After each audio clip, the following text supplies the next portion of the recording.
बिस्मिल्लाहिर्रहमानिर्रहीम। अस्सलाम वालेकुम डियर स्टूडेंट। तो आज यहाँ पे हम फंक्शन रिटर्निंग वैल्यूज़ के बारे में डिटेल के साथ देखेंगे कि पाइथन प्रोग्रामिंग में हमारे पास फंक्शन किस तरह वैल्यू रिटर्न करता है। जिस तरह आप लोग जानते होंगे, इससे पहले वीडियो में हमने फंक्शन को डिटेल के साथ एक्सप्लेन किया था। तो फंक्शन बेसिकली हमारे पास एक पीस ऑफ कोड होता है जिसको हम कॉल करते हैं, फिर वो किसी डेटा पे काम करके डेटा को एग्जीक्यूट करके रिज़ल्ट जनरेट करता है और उसी रिज़ल्ट को फिर डिस्प्ले करता है स्क्रीन पे।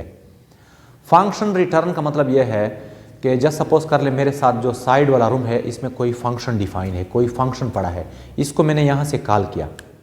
तो जब मैं इससे पहले फंक्शन को कॉल करता था तो फंक्शन डेटा पे अमल करके उसका रिज़ल्ट बना के स्क्रीन पे शो करता था। फंक्शन रिटर्न का मतलब यह है कि इसी कमरे में जो फंक्शन पड़ा है इसको मैं यहाँ से कॉल करूँगा। फंक्शन डेटा पे एग्जीक्यूशन करेगा, डेटा को हल करेगा और एक रिज़ल्ट बनाएगा। तो रिटर्न का मतलब यह है कि फंक्शन उस रिज़ल्ट को स्क्रीन पे शो करने की बजाय वापस मुझे रिटर्न करेगा। मतलब फंक्शन रिटर्न किसी डेटा को एग्जीक्यूट करके जहाँ से कॉल आई थी उसी की तरफ वापस वो रिज़ल्ट भेज देता है। यहाँ पे पहले मैं आप लोगों को वाइट बोर्ड पे थ्योरेटिकली समझाता हूँ, फिर इसी वीडियो के आखिर में हम पहले कंसोल प्रोग्रामिंग की मदद से और फिर बाद में GUI की मदद से इसी टॉपिक को एक्सप्लेन करेंगे। तो देखते जाएं। सपोज़ यहाँ पे मेरे पास एक फंक्शन है डेफ सम के नाम के साथ। इस तरह यहाँ पे a की वैल्यू है 5, b की वैल्यू है 7, s की वैल्यू है a+b। यहाँ तक ये जो पॉइंट मैं लिख रहा हूँ ये ऑलरेडी इससे प्रीवियस वीडियो लेक्चर में मैं डिटेल के साथ एक्सप्लेन कर चुका हूँ। तो यहाँ पे मैं लिखता हूँ प्रिंट s। इसके बाद यहाँ पे इसको कॉल करता हूँ सम। अच्छा, तो पहले इसको देखें। ये लाइन क्या है हमारे पास, ये फंक्शन कॉल है। फंक्शन कॉल का मतलब है कि ये इस फंक्शन की जानिब कोई सिग्नल पास करेगा।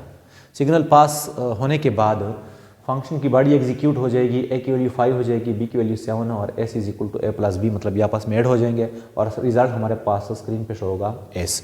अब यहाँ पे मैं लिखता हूँ इस पॉइंट की जगह रिटर्न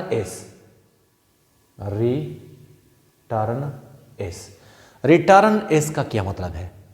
रिटर्न s का मतलब है कि a की वैल्यू हो जाएगी 5, b की 7, s की वैल्यू हो जाएगी 12। तो कॉल कहाँ से आ रही है? देखिए कॉल यहाँ से आ रही है ना। तो रिटर्न s का मतलब है कि s की जो वैल्यू बनी, इस s का जो रिजल्ट बना, तो जहाँ से कॉल आई है उसी की जानिब ये रिजल्ट रिटर्न हो जाए, उसी की जानिब ये रिजल्ट वापस भेज दिया जाए। तो यहाँ से ये s आ जाएगा और यहाँ पे इस पे रिप्लेस होगा। अब इसका रिजल्ट क्या आएगा?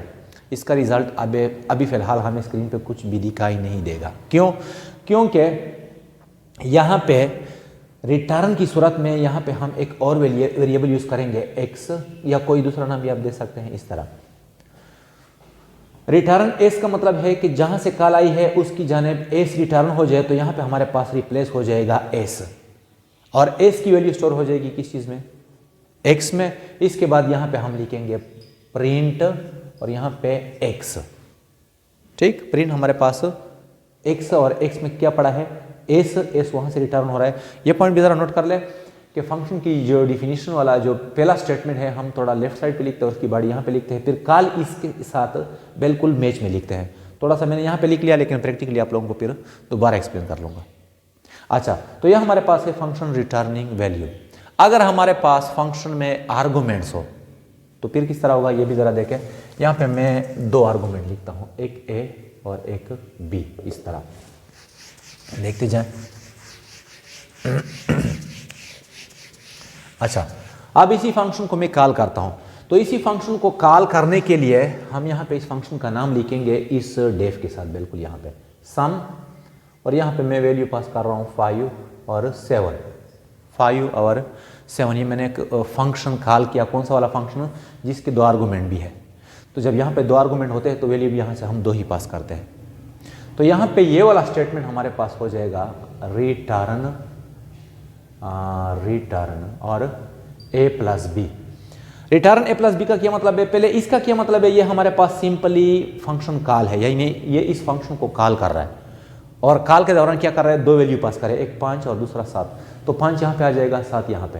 यानी ए की वैल्यू हो जाएगी 5 और बी की वैल्यू हो जाएगी हमारे पास 7। अब कंट्रोल यहाँ पे आएगा, इसका क्या मतलब है, ए और बी की वैल्यू आपस में ऐड हो जाए, कितना आएगा 12, और वो रिटर्न हो जाए जहाँ से कॉल आई है। 12 कहाँ पे रिप्लेस हो जाएगी, यहाँ पे। तो जिस तरह भी मैंने लिखा था x is equal to some 5 और यहाँ पे 7। अब यहाँ पे इसके साथ मैं लिखूंगा प्रिंट और यहाँ पे x। अगर यहाँ पे हमारे पास 3 आर्गूमेंट हो तो हम 3 आर्गूमेंट यहाँ से पास, 3 वैल्यू यहाँ से पास करेंगे एंड सो ऑन। अगर आप इसी वैल्यू को रन टाइम देना चाहते हैं तो भी ऑलरेडी मैंने एक्सप्लेन किया था यहाँ पे। तो यहाँ पे कुछ इस तरह होगा, देखें यहाँ पे मैं लिखता हूँ m is equal to int input इस तरह, और n is equal to int और ये भी इनपुट इस तरह। और यहाँ पे फिर हम लिखेंगे 5 और 7 की जगह क्या, m और यहाँ पे n, यानी अगर हमने रन टाइम वैल्यू देनी है। अच्छा, पॉइंट नोट कर ले कि फंक्शन हमारे पास पाइथन में मोर देन 1 वैल्यू भी रिटर्न कर सकता है। वो किस तरह, वो ज़रा देखें, इसी फंक्शन को देखें। यहाँ पे मैं दोबारा आप लोगों के लिए एक्सप्लेन करता हूँ। यहाँ पे मैंने लिख लिया x इज इक्वल टू, और यहाँ पे सॉरी नाम क्या है फंक्शन का, सम। यहाँ पे मैंने लिख लिया सम और यहाँ पे 5 और वही 7, या इसको मैंने कर लिया 15 और 7। तो वही प्रीवियस प्रोग्राम है, रिटर्न 5 और 15 और 7 यहाँ पे आ जाएंगी और रिटर्न। पॉइंट जरा नोट कर ले। अब यहाँ पे मैं लिख सकता हूँ a माइनस बी, यानी ये a प्लस बी भी रिटर्न करेगा और a माइनस बी भी, पहले और b को जमा करेगा रिटर्न करेगा, इसके बाद a माइनस बी। जब हम इस तरह लिखते हैं तो यहाँ पे ये जो वेरिएबल है ये भी हम 2 करेंगे, यानी किस तरह हम लिखेंगे, देखें एक होगा हमारे पास एक x और दूसरा y, x y। तो इस स्टेटमेंट का सिंपली मतलब यह है, देखें ये स्टेटमेंट हम इस तरह लिख सकते हैं, x is equal to some और 15 और 7 और y is equal to some और 15 और 7। इसका सिंपल सा मतलब यह है। पॉइंट नोट कर ले कि यहाँ पे हमने 2 a प्लस बी और a माइनस बी लिखा है। a प्लस बी किसके लिए है और a माइनस बी किसके लिए है। यहाँ पे पहले जो आता है हमारे पास ये रिटर्न, मतलब a प्लस बी इसके लिए होगा और a माइनस बी इसके लिए। अब अगर यहाँ पे हमने एक और ऐड कर लिया, मतलब यहाँ पे हमने कर लिया a स्टेरिक b, तो यहाँ पे हम लिखेंगे x कामा y और कामा z, और यहाँ पे सेम वैल्यू के लिए। मतलब इस प्रोग्राम का सिंपल सा मतलब यह है कि x के लिए हमारे पास a प्लस बी रिटर्न हो जाए, y के लिए a माइनस बी रिटर्न हो जाए और z के लिए a स्टार b। तो यह हमारे पास है फंक्शन किस तरह वैल्यू रिटर्न करता है। इसी टॉपिक को अब हम पहले कंसोल की मदद से रन करते हैं और इसके बाद इसी टॉपिक को हम रन करते हैं with the help of GUI। तो चलते हैं स्क्रीन की जाने। जी डियर स्टूडेंट, तो अब यहाँ पे हम प्रैक्टिकली एक फंक्शन बनाते हैं रिटर्न वैल्यू के लिए। तो देखिए यहाँ पे मैंने फंक्शन डिफाइन किया है सम के नाम के साथ। इसमें एक वैल्यू, ए की वैल्यू है हमारे पास 6, बी की वैल्यू है 5, और यहाँ पे मैं लिखता हूँ s is equal to a plus B, और यहाँ पे इसको करता हूँ रिटर्न, यहाँ पे नहीं, यहाँ पे रिटर्न किसको रिटर्न करेगा, s को। अब इस फंक्शन को यहाँ से मैं कॉल करता हूँ सम। तो जब मैंने इसको कॉल किया तो कंट्रोल जाएगा यहाँ पे, तो ये 2 वैल्यू आपस में ऐड हो जाएगी और रिटर्न इसका मतलब है कि ये वैल्यू यहाँ पे रिटर्न हो जाएगी। लेकिन चूंकि यहाँ पे मैंने कोई एक्स्ट्रा वेरिएबल नहीं लिखा है तो यहाँ पे पहले मैं वो वेरिएबल लिखता हूँ। देखें x is equal to some, मतलब यहाँ से कॉल जाएगी यहाँ पे रिटर्न s, जितना रिजल्ट यहाँ पे बनेगा वो वापस आएगा यहाँ पे। अब मैं इस x को यहाँ पे शो करता हूँ प्रिंट और x। तो अब देखें इसको मैं सेव करता हूँ और यहाँ से करता हूँ रन। तो देखिए हमारे पास यहाँ पे रिज़ल्ट आ गया 15। अच्छा, अगर मैं वैल्यू रन टाइम देना चाहूँ इसको, तो यहाँ पे मैं लिख सकता हूँ इंट, ऑलरेडी ये भी हम प्रीवियस लेक्चर में एक्सप्लेन कर चुके हैं, इनपुट।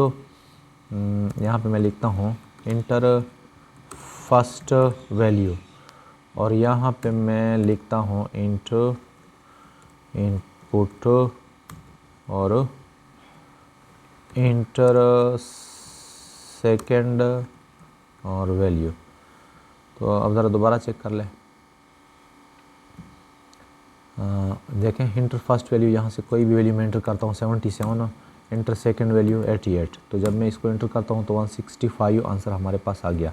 अच्छा, अब यहाँ पे मैं दो आर्गूमेंट बनाता हूँ कुछ इस तरह, यहाँ पे ए और यहाँ पे बी, और यहाँ से मैं इसको करता हूँ रिमूव। अच्छा, तो इसको भी यहाँ से रिमूव करता हूँ। तो यहाँ से फिर मैं कॉल करूँगा with the help of two values, यहाँ पे एक 4 दूसरा भी 4 है हमारे पास। अच्छा, तो रिटर्न एस की जगह अब यहाँ पे हम लिखेंगे ए प्लस बी, ए प्लस बी, मतलब यहाँ से कॉल जाएगी, दो वैल्यू पास करेगी, यहाँ पे दो आर्गूमेंट है, एक वैल्यू स्टोर हो जाएगी ए में और दूसरी वैल्यू बी में, यानी दोनों में 4 4। ये वैल्यू यहाँ पे ऐड हो जाएगी और रिटर्न हो जाएगी जहाँ से कॉल आई थी। तो कल यहाँ से जा रही है तो यहाँ पे हमारे पास वैल्यू हो जाएगी 8 स्टोर हो जाएगी एक्स में और यहाँ पे प्रिंट एक्स। तो देखें अब यहाँ पे 8 वैल्यू। अच्छा, जिस तरह मैंने वहाँ पे जिक्र किया कि एक फंक्शन हमें एक से ज़्यादा वैल्यू भी रिटर्न कर सकती है। तो यहाँ पे मैं लिखता हूँ a प्लस बी और यहाँ पे a माइनस बी, और यहाँ पे मैं लिखूँगा इस तरह, मतलब x और y, x कॉल करेगा शाम को, y भी शाम को कॉल करेगा, x की तरफ वैल्यू आएगी a प्लस बी और y की तरफ वैल्यू आएगी a माइनस बी। तो यहाँ पे मैं लिखता हूँ, यहाँ पे अगर मैं लिख लूँ दिस इज़, यहाँ पे इस तरह, दिस इज़ दी सम, इस तरह, और नेक्स्ट मैं यहाँ पे लिखूँगा print this is the subtraction, और यहाँ पे क्या होगा हमारे पास y, इस तरह। अब दोबारा देखें, यहाँ से मैं इसको करता हो रहा ना, तो देखें this is the sum eight and this is the subtraction four and so on. मतलब यहाँ पे अगर आप एक और ऐड करना चाहे ए एस्टेरिक बी, और यहाँ पे मैं लिखूँगा क्या कामा जेड, मतलब यही दो वैल्यू बार बार वहाँ पे कॉल हो रही है। तो यहाँ पे एक और स्टेटमेंट में लगाऊँगा इस तरह, दिस इज़ दी सब्ट्रैक्शन की जगह अगर यहाँ पे मैं लिख लूँ product, this is the product, और यहाँ पे मैं लिखूँगा क्या z। तो अब देखें इसी फंक्शन को दोबारा मैं रन करता हूँ यहाँ से, तो हमारे पास 3 रिजल्ट आ गए, this is the sum, this is the subtraction और दिस इज़ दी प्रोडक्ट। यहाँ पे कॉल करेगा वो, यहाँ से वहाँ से रिटर्न करेगा।